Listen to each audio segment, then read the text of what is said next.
سورہ انفال کی آیت نمبر 29 ہے۔ اعوذ باللہ من الشیطان الرجیم، بسم اللہ الرحمن الرحیم۔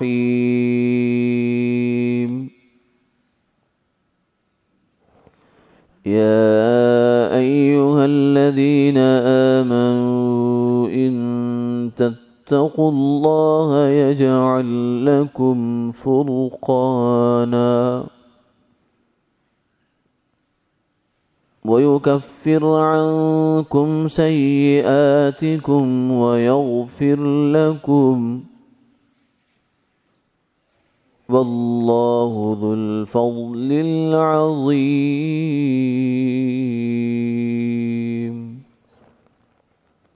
صدق اللہ العظیم۔ اے ایمان والو، اگر تم اللہ سے ڈرتے رہو گے تو تم میں تمہارے لیے فیصلہ کر دے گا اور تم سے تمہارے گناہ دور کر دے گا اور تمہیں بخش دے گا، اور اللہ کا فضل بڑا ہے۔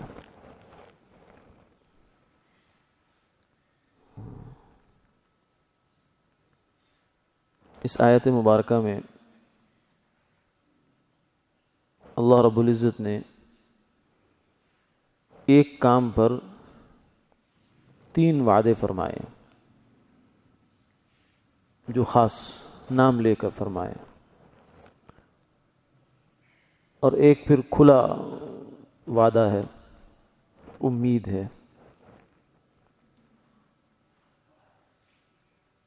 کام کیا ہے؟ کام ہے تقوی، اللہ سے ڈرنا،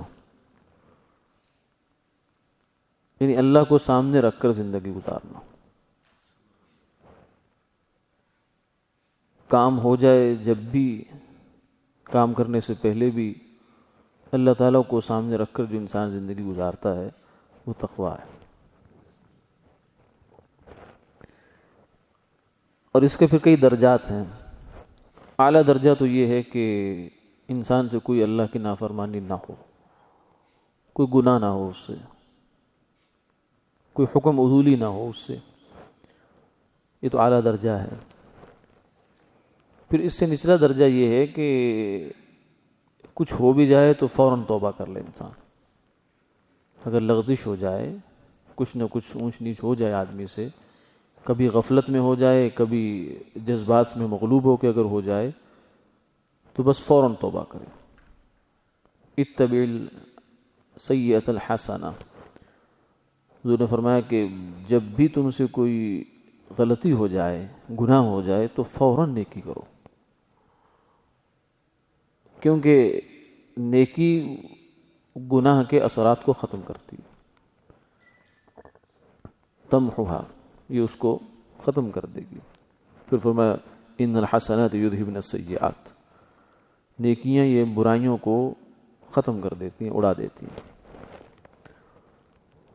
تو ایک تقوی کا درجہ یہ ہے۔ عام طور سے انسان تقوی کے مفہوم کو بہت، شیطان جو ہے وہ انسان کے ذہن میں تقوی کے مفہوم کو بہت بڑا بنا کر پیش کرتا ہے اور پھر اس کو مایوس کر دیتا ہے، کہتا ہے کہ تیرے بس کا کام نہیں ہے، یہ بڑے لوگوں کی باتیں ہیں۔ کبھی اس طریقے سے مار دیتا ہے، کبھی یہ کہتا ہے کہ ایسے خواہ سٹوریاں، کہانیاں ہیں، اتنا انسان کہاں تقوی اختیار کر سکتا ہے، جو ہم قصے سنتے ہیں یہ تو ویسی باتیں بنی ہوئی ہیں، ہمارے بس کا اتنا کہاں کام ہے۔ بہرحال یہ اس کا وسوسہ کم سے کم آخری درجے کا یہ ہوتا ہے کہ یہ بڑے لوگوں کی باتیں ہیں، یہ جو کچھ بنا رہے ہیں، سنا رہے ہیں، ہمارے بس کا کام نہیں ہے۔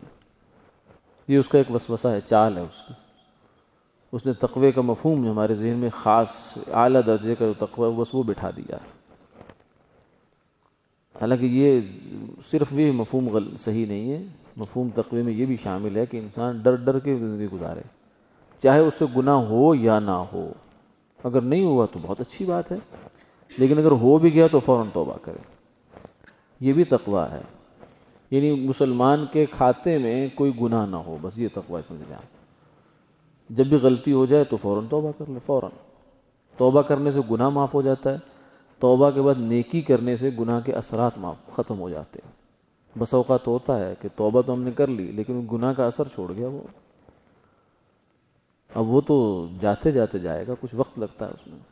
جیسے بیماری چلی جاتی ہے مگر اس کے اثرات چھوڑ جاتی. کمزوری, ڈاکٹر صاحب کمزوری ہے, وہ کہتے ہیں جی اب یہ تو 2-4 دن آپ کھائیں پئیں, کوئی یخنی وخنی پئیں, اس سے دور ہو جائے گی, بیماری ختم ہوگی آپ کی. تو تقوی جو ہے وہ نیکی جو ہے وہ گناہ کے اثرات کو ختم کرتی ہے. ذکر گناہ کے اثرات کو ختم کرتا ہے, تلاوت ختم کرتی ہے, مراقبہ ختم کرتا ہے. خلوت میں انسان جا کے بیٹھ جائے, اس سے طبیعت میں اس کی اعتدال پیدا ہوتا ہے. وہ جو طبیعت پر گناہ کی وجہ سے ایک نحوست چھا جاتی ہے وہ ختم ہو جاتی ہے اس سے. تو تقوی کی زندگی کوئی مشکل نہیں ہے. تھانوی رحمۃ اللہ علیہ فرمانے لگے کہ باوضو رہنا مشکل ہے کسی قدر, لیکن تقوی کے ساتھ زندگی گزارنا کون سا مشکل کام ہے.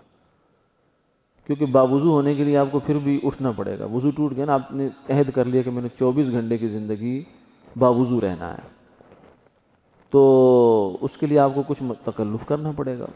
جب بھی وضو ٹوٹے گا جائیں گے, ٹونٹی کھولیں گے, پانی استعمال کریں گے, کوئی وقت لگائیں گے, کچھ ٹائم بھی لگے گا, کچھ مشقت بھی لگے گی. لیکن تقوی کے ساتھ زندگی گزارنا تو اس سے زیادہ آسان ہے. وہ کس لیے, وہ کیسے کہ اگر اول تو غلطی کریں گے نہیں, جان بوجھ کر نہیں کریں گے, اگر جذبات سے مغلوب ہو کر ہو جائے گی تو پھر فوراً توبہ کر لیں گے. جب فوراً توبہ کی تو گناہ ختم, گناہ ختم ہو گیا تو تقوی پر آپ دوبارہ واپس بحال ہو گئے. جیسے وضو ٹوٹا تھا تو وضو کر لیا تو دوبارہ باوضو ہو گئے, تو جیسے تقوی ٹوٹا تھا گناہ سے, دوبارہ توبہ کر لی تو با تقوی ہو گئے. پہلے بھی متقی تھے, اب بھی متقی ہیں. تو یہ کوئی مشکل کام نہیں ہے, بہت آسان کام ہے. بس آدمی اس چیز کا دھیان رکھے کہ جب گر گیا تو اب گرا نہ رہے. اگر کیچڑ میں آدمی جا رہا ہے, نہیں چاہتا کہ میرا پاؤں پھسلے لیکن پھسل جاتا ہے, یہ کمزوری ہے انسان کی. لیکن پھسلنے کا یہ مطلب تھوڑی ہے کہ آدمی بس وہیں پڑا رہے, کپڑے اپنے جو ہے وہ گندے کر لے, وہیں پہ پڑا رہے کہ اب دوبارہ اٹھوں گا تو پھر پھسل جاؤں گا, لہذا مجھے دلدل کے اندر ہی بیٹھے رہنا چاہیے. ایسا تو کوئی انسان بھی, سمجھدار آدمی, یہ فیصلہ نہیں کرتا. وہ کہتا ہے نہیں گر گیا ٹھیک ہے لیکن فوراً اٹھ جاؤ. تو انسان سے اگر غلطی ہو جائے, گناہ ہو جائے, ہو جاتا ہے. انبیاء علیہ السلام کی ذات معصوم ہے, باقی تو انسانوں سے امکانات رہتے ہیں اس چیز کے. تو فوراً توبہ کر لے, بس توبہ سے گناہ معاف ہو جاتا ہے. تھانوی رحمۃ اللہ علیہ نے مثال بھی فرمایا کہ توبہ یوں سمجھو کہ یہ بارود ہوتا ہے, یعنی جیسے بارود جو ہے وہ بھسم اور اڑا کے رکھ دیتا ہے, تو توبہ گناہ کو اڑا کے رکھ دیتی ہے. یہ پورے یقین کے ساتھ ہونی چاہیے. یہاں بھی شیطان آ کے ہمیں وسوسہ ڈال جاتا ہے کہ تیری توبہ ٹھیک نہیں ہے, تو پھر تو ٹھیک توبہ لا کے دے دے کہیں سے. اگر یہ توبہ ٹھیک نہیں ہے تو اور کیسے توبہ ٹھیک ہوگی؟ یہی توبہ ہے جب ہم نے ندامت کے ساتھ, حسرت کے ساتھ ہم نے توبہ کر لی, اللہ سے توبہ ہو گئی. اب یہ توبہ ٹھیک نہیں کا احساس ہے, یہ بھی اچھا احساس ہے, چلو اس سے تکبر نہیں آتا انسان میں, یہ بھی ٹھیک ہے. تو بہرحال توبہ کر لی تو اللہ تعالیٰ دوبارہ تقوی کے منصب پر اس آدمی کو بحال کر دیتے ہیں. پھر فرمایا کہ اب یہ جو تقوی کو تم زندگی اختیار کرو گے, خلاصہ کیا ہوا؟ خلاصہ یہ ہوا کہ ہم نے کوشش کرنی ہے کہ ہم اپنی زندگی میں شریعت پر چلیں گے, بس گناہ نہیں کریں گے. جب بھی ہو جائے گا فوراً توبہ کریں گے, اور ساتھ کچھ نہ کوئی نیکی کر لیں گے, کوئی صدقہ کر دیں گے, کوئی نیک عمل ایسا کریں گے جو ایکسٹرا ہوگا, نفلی ہوگا, تاکہ ہمارے گناہوں کے اثرات ختم ہو جائیں. تو پھر اس کے نتیجے میں اللہ تعالیٰ فرمایا 3 انعامات دیں گے. سب سے پہلا انعام یہ ہے کہ یجعل لکم فرقانا, اللہ تعالیٰ تمہارے لیے فیصلے کر دیں گے. فرقان کا مطلب ہوتا ہے حق اور باطل کے درمیان خط امتیاز کھینچ دینا, کہ یہ حق ہے, یہ باطل ہے, یہ غلط ہے, یہ صحیح ہے. تو اس کا دائرہ کار ہماری زندگی کے ہر شعبے میں ہے, دین میں بھی ہے, دنیا میں بھی ہے. دنیا میں ہم بہت دفعہ فیصلہ کرنے میں بڑی دشواری پیش آتی ہے, ہمیں پتہ نہیں چل رہا ہوتا کہ یار یہ بندہ ٹھیک ہے یا غلط ہے, یہ فیصلہ میرا ٹھیک ہے یا غلط ہے, یہ تعلق میرا ٹھیک ہے یا غلط ہے, نتیجے کے اعتبار سے پتہ نہیں مجھے نقصان نہ ہو جائے, رشتہ ٹھیک ہے یا غلط ہے. مختلف زندگی کے مواقع میں ہمیں تو فیصلہ نہیں کر پا رہے ہوتے کہ غلط کیا صحیح کیا ہے. تو یہ استعداد بھی اللہ تعالیٰ تقوی کی برکت سے انسان کو دیتے ہیں. اتقوا فراست المؤمن فإنه ينظر بنور اللہ, کہ مسلمان آدمی, مومن یعنی مومن کامل وہی جو متقی ہے, اس کی فراست سے ڈرو, بچو. فَإِنَّهُ يَنظُرُ بِنُورِ اللَّهِ، کیونکہ وہ اللہ کے نور سے دیکھتا ہے، یعنی اللہ تعالیٰ اس کو چیزوں کی حقیقت کھول دیتے ہیں اس پر کہ یہ غلط ہے یہ صحیح ہے، حتیٰ کہ بعض دفعہ حلال حرام اس پہ کھول دیتے ہیں۔ لاہوری رحمۃ اللہ علیہ ہمارے مشہور جہاں بزرگ ہوئے لاہور میں، لاہور کی پہچان تھے اپنے زمانے میں، تو حضرت کو اللہ تعالیٰ نے یہ مقام دیا تھا کہ ان کے سامنے اگر حلال حرام دو چیزیں اکٹھی رکھ دی جائیں تو وہ جدا کر دیتے تھے کہ یہ حلال ہے یہ حرام ہے، اور بالکل ایسے ہی ہوتا تھا، اٹکل نہیں ہوتی تھی یہ۔ تو اللہ تعالیٰ یہی صلاحیت بھی دیتے ہیں، جیسے ہمیں بعض دیہاتی آدمی صلاحیت نہیں رکھتا کہ وہ جعلی نوٹ اور اصلی نوٹ کو پہچان لے، لیکن آپ بینک میں لے جائیں گے وہ گنتی کرتے کرتے ایک دم نوٹ نکال کے سائڈ پہ کر دے گا اور واقعی ٹھیک ہوگا۔ تو یہ تو ہم اپنے اندر بھی مشاہدہ کرتے ہیں ان چیزوں کا، تو اس سے آگے کی ذرا صلاحیتیں اللہ تعالیٰ بیدار کر دیتے ہیں۔ تو دنیا کے معاملات میں بھی ایسا ہوتا ہے، دین کے معاملات میں بھی اللہ تعالیٰ حق اور باطل اس پر کھول دیتے ہیں کہ یہ نظریہ جو آ رہا ہے سامنے یہ باطل ہے، یہ غلط نظریہ ہے، بھلے بہت ہی خوش نما ہو کے آ رہا ہو، کوئی فتنہ آ رہا ہے، کوئی نظریہ غلط آ رہا ہے، کوئی گمراہی کا سامان آ رہا ہے، تو اللہ تعالیٰ اس کے دل میں اس کی جگہ ہی نہیں بننے دیں گے۔ ہمارے ایک بزرگ تھے، استاد تھے، تو فرمانے لگے کہ میں کالج کے زمانے میں، بعد میں عالم بنے، مفتی بنے، تو مطلب کالج کے زمانے میں مجھے کسی نے خلافت و ملوکیت کتاب دے دی، یہ مولانا مودودی صاحب کی کتاب ہے، لیکن اس میں بیچاروں نے صحابہ کے بارے میں بڑی لغزش کھائی ہے، بڑی ٹھوکر کھائی ہے۔ تو کہنے لگے میں نے تھوڑی سی کتاب پڑھی تو میری طبیعت بے چین سی ہو گئی، میں نے کہا یہ کیسی کتاب ہے جو صحابہ کے بارے میں میرا نظریہ جو ہے نا وہ خراب کر رہی ہے، صحابہ کے بارے میں مجھے شکوک و شبہات میں مبتلا کر رہی ہے، یہ صحیح کتاب نہیں ہو سکتی۔ تو یہ اللہ تعالیٰ نے ان کے اندر ایک سسٹم رکھ دیا نا تقوی کی برکت سے کہ ان کو غلط چیز ہضم نہیں ہو پائی، ان سے جو گمراہی کی بات تھی وہ اندر آ ہی نہیں سکی ان کے اندر، اس کو قبول ہی نہیں کیا ان کے جو دماغ نے، جیسے معدہ قبول نہیں کرتا غلط چیز کو، تو اس کو اس نے دماغ نے قبول نہیں کیا۔ تو اللہ تعالیٰ یہ صلاحیت بھی انسان میں پیدا کر دیتے ہیں بشرطے کہ انسان تقوی کی زندگی گزارے، پھر تقوی جتنا بڑھتا جائے گا، جتنا گڑ ہوگا اتنا میٹھا ہو جائے گا۔ اور دوسری چیز جو نعمت ہے وہ یکفر عنکم سیئاتکم، کہ اس فکر کی برکت سے تمہاری جو گناہ ہیں اللہ تعالیٰ ساتھ ساتھ معاف کرتے جائیں گے۔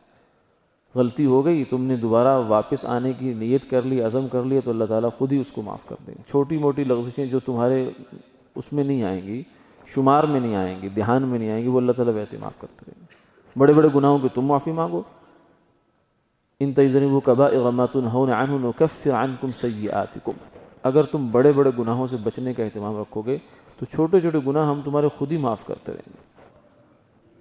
وَيَغْفِرْ لَكُمْ، اور پھر اگر بڑے گناہ کی معافی ہوگی تو وہ بھی اللہ تعالیٰ تمہیں دے دیں گے۔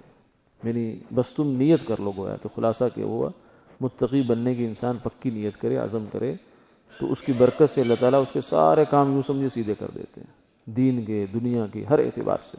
واللہ ذو الفضل العظیم، فرمایا کہ یہ تو ہم نے تمہیں صرف کچھ گنوا دیا ہے کہ یہ ہوگا یہ ہوگا، باقی اللہ کا فضل تو بہت بڑا ہے، اس کے علاوہ وہ کیا کچھ نعمتیں عطا فرمائیں گے تقوی کی زندگی پر، یہ تو ہمارے تصور سے باہر ہے، بیان سے باہر ہے۔ وآخر دعوانا الحمدللہ رب العالمین۔